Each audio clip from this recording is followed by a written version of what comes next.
पिछली वीडियो में बोजी रानी हिलिंग की रक्षा के लिए महल की ओर बढ़ता है जब जिगोन मित्सुमाता को उठाकर जमीन पर पटक देता है, जो रानी को बचाने की कोशिश कर रहा था। जिगोन अचानक रुक जाता है और जमीन पर गिर जाता है। रानी इससे आश्चर्यचकित हो जाती है और केज और बोजी को देखती है जो मित्सुमाता के लिए रोते हैं। बोजी रानी का हाथ पकड़कर मित्सुमाता को ठीक करने के लिए कहता है, लेकिन वह उसे बताती है कि वह अपनी शक्ति और पोर्शन समाप्त कर चुकी है। केज रानी को पोर्शंस देता है, जिससे रानी की शक्ति वापस आ जाती है और वह मित्सुमाता को ठीक करना शुरू करती है। बोजी जिगान का सामना करता है जो उठकर बोजी पर हथौड़े से वार करता है, लेकिन बोजी हथौड़े को तोड़ देता है। जिगान अपने बड़े पैर से बोजी को कुचलने की कोशिश करता है, लेकिन बोजी अपनी तलवार को उसके पैर में घुसा देता है, जिससे जिगान बेहोश हो जाता है। क्वीन हिलिंग याद करती है जब बोजी शहर के एक घर में लगी आग को बुझाने में मदद कर रहा था तो उसके पास एक छोटा कप था जिसमें पर्याप्त पानी नहीं था, लेकिन उसके भाई डियाड़ा के पास बड़ा बैरल था जिसमें पर्याप्त पानी था। क्वीन हिलिंग रोती है कि कैसे बोजी राक्षसों और अपराधियों के खिलाफ खड़े होने के लिए मजबूत हो गया है। केज जिगान को बांध देता है और मित्सुमाता को रानी द्वारा ठीक कर दिया जाता है। बोजी खुशी से रानी के गले लग जाता है, लेकिन तुरंत ही जाने देता है। फिर रानी बोजी को अच्छे से गले लगाती है। रानी हिलिंग पूछती है कि केज कौन है। बोजी बताता है कि केज उसका सबसे अच्छा दोस्त है, लेकिन रानी को शक होता है। मित्सुमाता ने रानी को केज की वफादारी की गारंटी दी, जिस कारण रानी बोजी से माफी मांगती है। बोजी देखता है कि जिन जानवरों से वह लड़ रहे थे वो घायल है, जो बोजी को अच्छा नहीं लगता। रानी सभी को ठीक कर देती है और जब वह उठते हैं तो हमला नहीं करते। जिगान उठकर बोजी को अपने मालिक और दोस्त के रूप में स्वीकार करता है। बोजी बताता है कि उसे डोमस का सामना करना होगा जो बेसमेंट में है, जहां से सभी जानवरों को अंडरवर्ल्ड में जाने के लिए गुजरना होगा। थोड़े संदेह के बावजूद बोजी और केज वहां जाने के लिए तैयार हो जाते हैं। लंबे रास्ते को छोटा करने के लिए जिगान सीढ़ियों से नीचे कूद जाता है। वह डोमस और डेसा के सामने उतरता है। डोमस बोजी को देखकर रोने लगता है। केज उसे उत्साहित करने की कोशिश करता है, लेकिन जब केज बोजी के शरीर को छूता है तो पाता है कि बोजी उसकी सभी नकारात्मक भावनाओं से अभिभूत है। बोजी डोमस को दोष देना शुरू कर देता है, जिसने बोजी को धोखा दिया। डोमस ऊंची सीढ़ियों से कूदकर खुद को मारने की कोशिश करता है जहां वह खड़ा था, लेकिन वह निराशाजनक रूप से विफल रहता है। ओकुरो उसे होश में आने के लिए कहता है। डोमस खुद पर नियंत्रण हासिल करता है। आखिरकार डेसा अपने अपराधी जिगान को देखता है और वह अपने शूरवीरों को उसे मारने का आदेश देता है। जिगान भी शूरवीरों से लड़ता है, लेकिन बोजी उसे रोकने की कोशिश करता है, पर उसकी कोई नहीं सुनता। डेसा जिगान पर बिजली गिरती है और वह नीचे गिर जाता है। यह देखकर बोजी और केज उसकी रक्षा के लिए खड़े हो जाते हैं, परंतु डोमस उनकी रक्षा में आगे खड़ा हो जाता है। केज डेसा से पूछता है कि वह वहां क्या कर रहा है। डेसा बताता है कि उसे मिरेंजो की तलाश है जो उसके कैदियों को छुड़ाकर भाग गई है। बोजी मिरेंजो नाम सुनकर याद करता है कि वह वही महिला है जिसने उसकी मां को मार डाला था। दुख भरी यादों के कारण उसके आंसू आ जाते हैं, पर बोजी केज के पूछने पर मुस्कुराता है। बोजी जिगान को बचाने की कोशिश करता है ताकि डेसा उसे चोट न पहुंचाए, लेकिन डेसा बताता है कि जिगोन अंडरवर्ल्ड का अपराधी है और वह एक अपराधी कैसे बन गया। जिगोन डेसा पर गुस्सा होकर उस पर हमला करता है। डेसा उसे अपनी बिजली से मारने की कोशिश करता है, लेकिन बोजी अपनी छोटी तलवार के साथ उसके बचाव में कूद जाता है और वह बिजली को दूर कर देता है। लड़ाई को जल्दी खत्म करने के लिए डेसा शक्तिशाली हमला करने को तैयार है, लेकिन बोजी अपने हाथों से अपनी तलवार को फेंक देता है ताकि वह लड़ाई रोक सके। वह डेसा के साथ संवाद करने की कोशिश करता है, लेकिन डेसा उसे समझ नहीं पाता है, इसलिए केज स्थिति को समझाने में मदद करता है। वह बताता है कि बोजी डेसा से लड़ने की कोशिश नहीं कर रहा है, बल्कि उसे जिगान को ले जाने से रोकने की कोशिश कर रहा है, क्योंकि वह उनका दोस्त है। डेसा जिगान को छोड़ के जाने से इनकार कर देता है और बताता है कि अल्कीन की इच्छा के अनुसार जिगान को अंडरवर्ल्ड में जाना होगा। बोजी डेसा पर अपनी तलवार तानता है और उससे लड़ने के लिए तैयार खड़ा होता है। जिगान बोजी की दयालुता को याद करता है और वह उसे बताता है कि बोजी के पास उसका दिल है, लेकिन उसे घर लौटना होगा। बोजी और केज के साथ जो जानवर थे उन्होंने डेसा पर हमला किया, लेकिन वह आसानी से उन्हें रोक देता है। डेसा उन्हें और उसके बाकी आदमियों को घर लौटने का आदेश देता है। बोजी जिगान को अलविदा कहते हैं। डोमस और होकिरो बोजी के सामने आकर उसके आगे झुकते हैं। वह एक बार फिर घबराकर उनसे मुंह मोड़ लेता है। वे माफी मांगते हैं, लेकिन केवल केज ही उनसे बात करता है। वे पूछते हैं कि वह कौन है, तो केज खुद को बोजी का दोस्त बताता है। होकिरो राहत महसूस करता है कि बोजी अकेला नहीं था, इस पूरे समय उसके पास एक दोस्त था। केज यह भी स्वीकार करता है कि जब डोमस ने बोजी को गड्ढे में धकेल दिया तो उसने ही उसे बचाया था। डोमस यह सुनकर रोता है कि बोजी गड्ढे में गिरकर घायल नहीं हुआ था।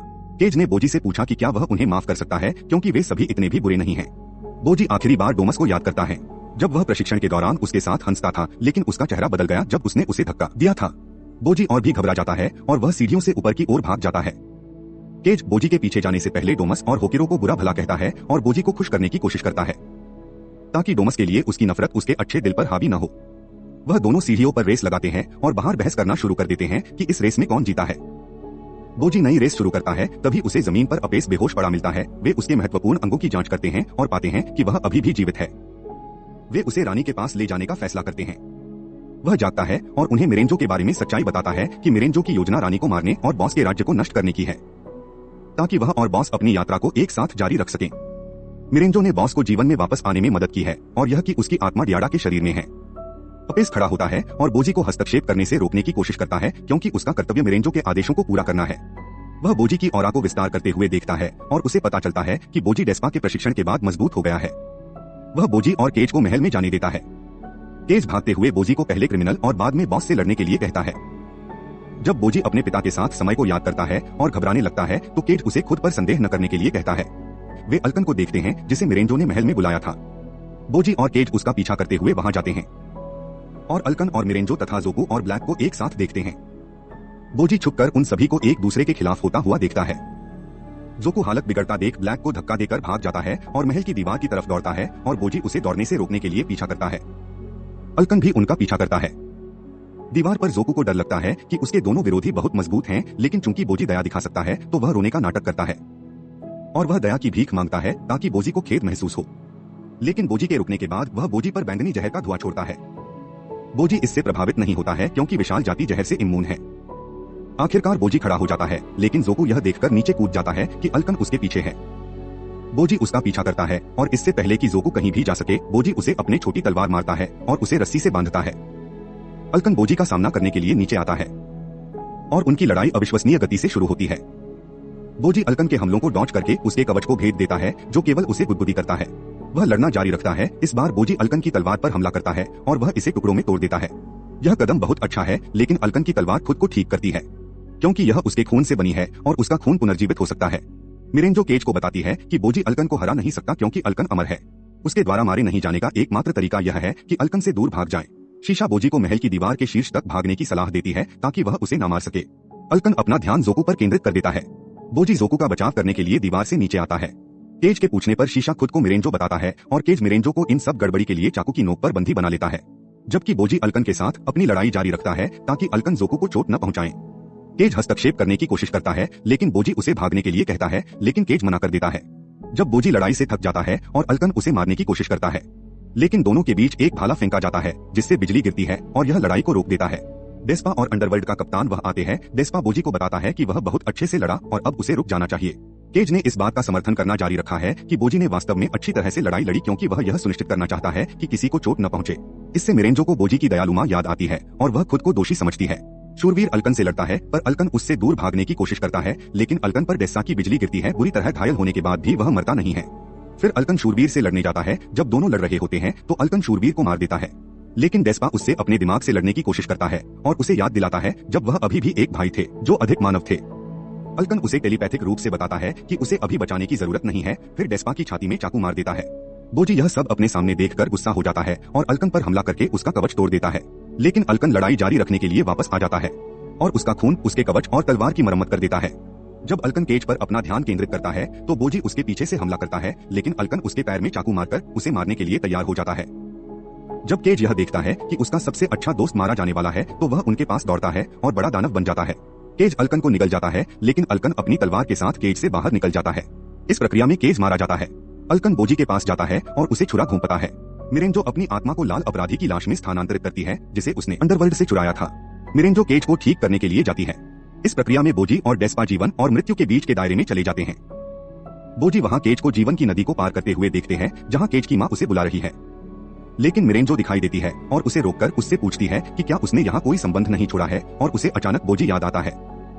केज अपनी मां से कहता है कि वह अभी उनके साथ में शामिल नहीं हो सकता क्योंकि उसके पास एक काम है। उसकी मां उसके वापस लौटने पर चीयर करती है।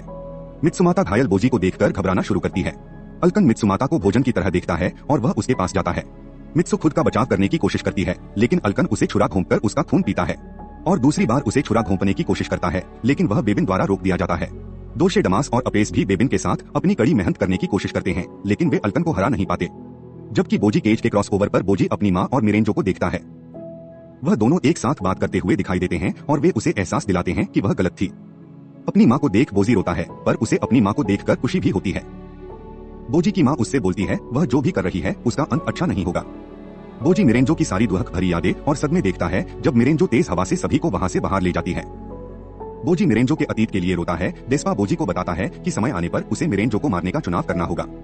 बोजी अपना सर हिलाता है। वह आखिरकार जागते हैं और देखते हैं कि बिग फॉर को अल्कन ने हरा दिया है। अल्केन बताता है कि अंडरवर्ल्ड ऑर्डर का कप्तान ने लड़ना जारी रखा क्योंकि वह कुछ खास तकनीक जानता है, लेकिन अल्कन उसे तुरंत छुरा घोंप देता है। जब अल्कन फिर से केज के पास जाने की कोशिश करता है तो बोजी उसके सामने खड़ा हो जाता है, लेकिन किंग बॉस डियाडा के शरीर में दिखाई देते हैं और अपने हथियार के साथ बोजी को मारते हैं। वह वहां सभी को मारना जारी रखता है, लेकिन जल्द ही वह उन्हें ठीक भी कर देता है। बोजी और केज जश्न मनाना शुरू कर देते हैं, लेकिन जल्द ही रुक जाते हैं। अल्कन अभी भी जीवित है और जब वह उठता है तो बोजी उसके सामने खड़ा होने की कोशिश करता है, लेकिन राजा बॉस उसके सामने खड़ा हो जाते हैं। बॉस अल्कन से लड़ना जारी रखता है, जो बॉस द्वारा पीटे जाने के बाद भी वापस जिंदा होता रहता है। बॉस यह पता लगाने की कोशिश करता है कि अल्केन को वापस उठने से कैसे रोका जाए। वह आखिरकार जमीन से एक विशाल पत्थर निकालता है और अल्कन को अंदर घुसाकर उसे अंदर बंद कर देता है, और इस तरह अल्कन को रोक दिया जाता है। बोजी अपने पिता से लड़ने के लिए तैयार हो जाता है, लेकिन बॉस उसे अनदेखा कर देता है। बॉस मिरेंजो से बात करने के लिए जाता है। वह स्वीकार करती है कि वह गलत थी। बोजी अपने पिता और भाई को याद करता है। बोजी के साथ बिग फॉर बॉस से लड़ने की कोशिश करते हैं। वे बोजी की रक्षा करने की कसम खाते हैं, लेकिन बोजी किंग बॉस को हराने के लिए अकेले आगे बढ़ता है। डोमस तय करता है कि इससे कोई फर्क नहीं पड़ता, वह बोजी के साथ लड़ेगा। इससे पहले कि बहुत देर हो जाए, बोजी अपनी सुई तलवार से उसे बेहोश कर देता है। वह फिर बॉस के साथ आमने सामने खड़ा हो जाता है और उनकी लड़ाई शुरू होती है। बोजी बॉस के हमलों को डोज कर अपनी तलवार से हमला करता है और साथ ही बॉस के हथियार को नष्ट कर देता है, और अंत में उसे एक झटका देता है जो उसे कमजोर कर देता है।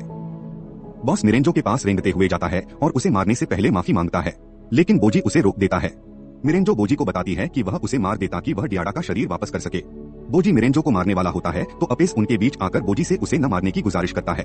बोजी मिरेंजो के पास जाता है और कहता है कि वह उसे राक्षस से बचाएगा। बोजी शीशा तोड़ देता है। राक्षस मिरेंजो की आत्मा लेने आता है। डियाडा को पता चलता है कि बोजी की शक्ति बॉस द्वारा चुरा ली गई है जब उसने राक्षस के साथ समझौता किया था। बोजी होकुरो को राक्षस पर तीर मरने के लिए कहता है, लेकिन राक्षस आराम से तीर से बच जाता है। डेस्पा टेलीपैथिकली डेसा को उसकी बिजली छोड़ने के लिए कहता है। अंडरवर्ल्ड ऑर्डर का कप्तान राक्षस का सर काट देता है। डेस्पा उसका सर तभी वापस करने को कहता है जब राक्षस उसकी एक इच्छा पूरी करेगा। वह अल्कन को आजाद करवाना चाहता है, लेकिन बोजी उसे रोकता है और उसे मिरेंजो को बचाने के लिए कहता है।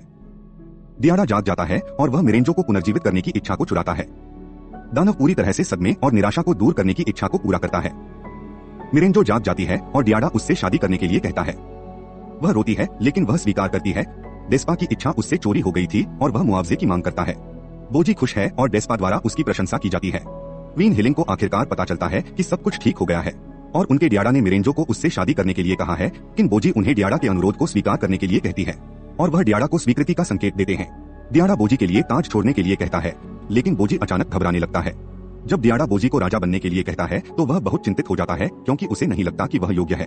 केज बोजी को 1000 ईयर ऑफ डेथ जुत्सु देता है। यह उसे खुश करने और उसके आत्मविश्वास को वापस लाने का एक तरीका है। वे सभी नए राजा के रूप में बोजी को स्वीकार करते हैं। अंत तक बने रहने के लिए आपका धन्यवाद। अगली वीडियो में फिर मिलेंगे।